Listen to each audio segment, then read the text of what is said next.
Konnichiwa and welcome to episode 55 of the Leadership Japan series. And I am your host in Tokyo, Dr. Greg Story, president of Dale Carnegie Training Japan.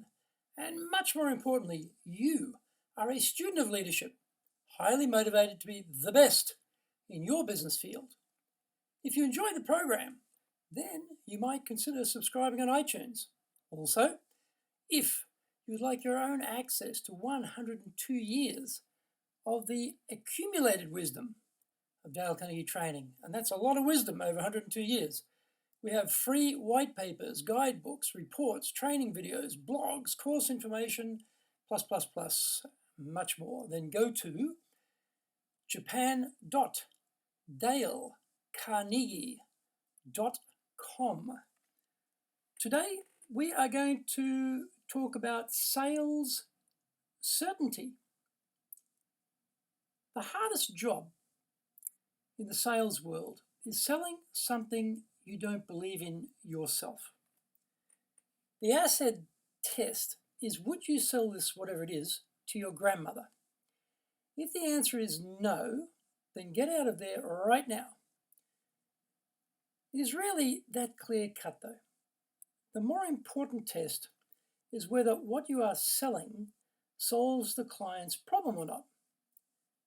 Selling clients on things that are not in their best interest is a formula for long-term failure and personal brand suicide.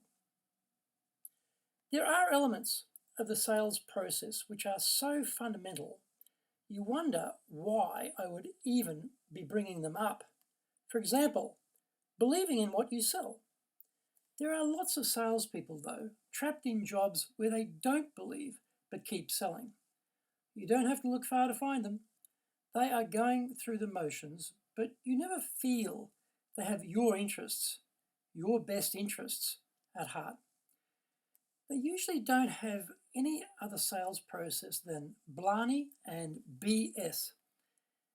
We may buy from these people, but we come to bitterly resent being conned, and we don't forgive or forget. The more common problem is that they actually do believe in what they sell, but they are not professional enough to be convincing in the sales conversation. They often have a sales personality deficiency where they are not good with people or not good with different types of people. They get into sales by accident. They should have been screened out from the start, but sadly, the world is just not that logical. When I joined Shinsei's retail bank, I recognized immediately that 70% of our salespeople should never have been given a sales role. My brief when I joined was, we have 300 salespeople, we're not getting anywhere, come in and fix it. The vast majority of people in the role of convincing wealthy Japanese customers to buy our financial products, Shinsei, they are really suffering. They lack the communication skills, the people skills, the persuasion power, the warmth, the concern for the customer, etc. All the things they needed to be successful. Well, why on earth were they there, you might ask? Many of them had never been in a sales role. Many had been in backroom jobs where they never faced customers. When Shinsei moved all of the operations components out of the branches, they gained tremendous efficiency. The operations part became centralized and worked like a charm. But the operations staff were still there and were given sales jobs. Now in Japan, you can move the operations out of the branch, but you can't just fire the people. You have to find other jobs for them. So they did. They gave them sales jobs. It was disastrous for them. Well, how about your sales team?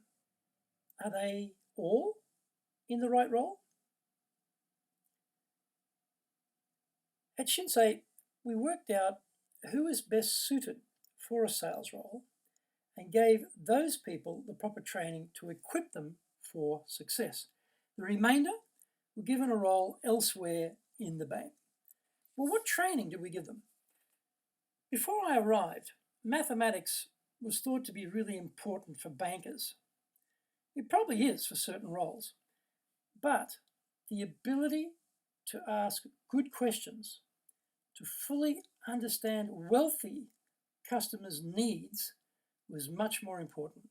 So, the understanding that first impressions should not be left to chance but need to be created also had to be explained.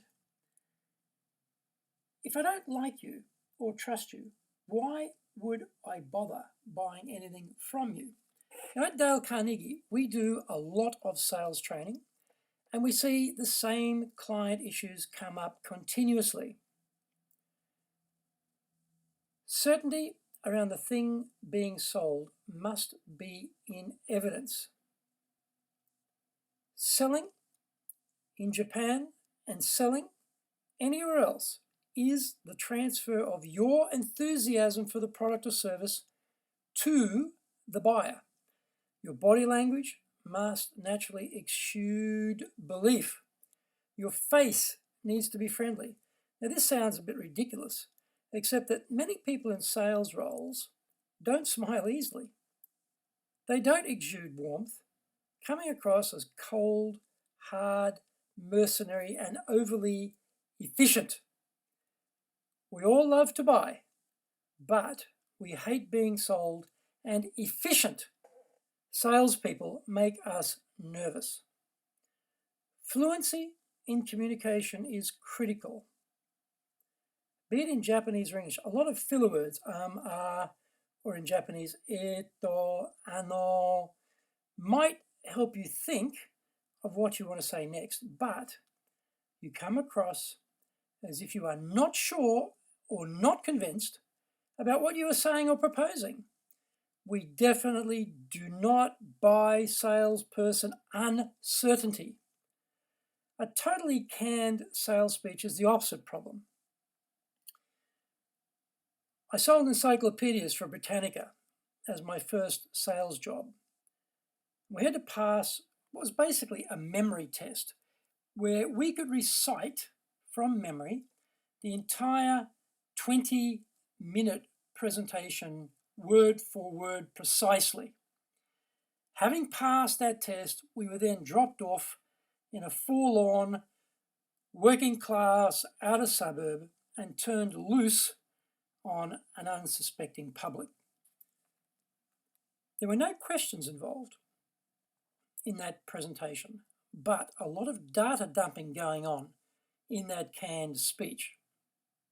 Astonishingly, despite all we know 40 years later, there are still people trying to make careers in sales while wading through the minute after minute of the features of the whatever it is they're trying to sell.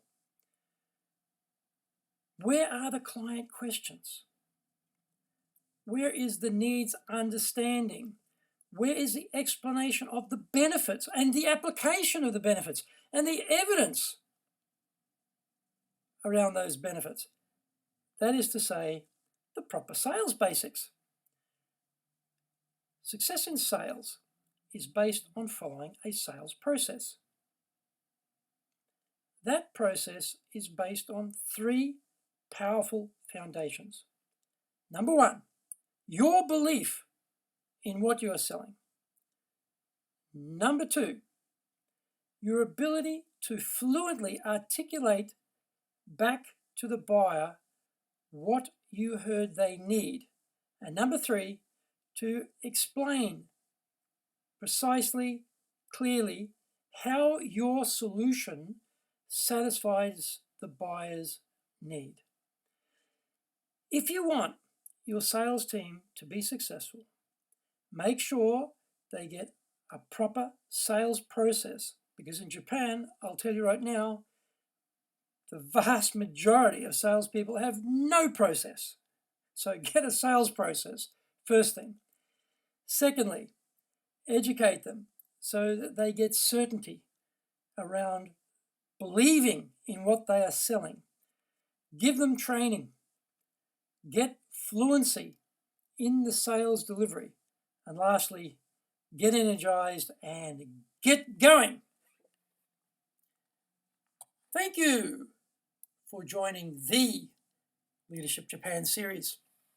If you found the program useful, then you might consider subscribing on iTunes. Remember to access your Dale Carnegie free white papers, guidebooks, training videos, blogs, course information, etc., etc., etc. Then please go to our website at japan.dalecarnegie.com.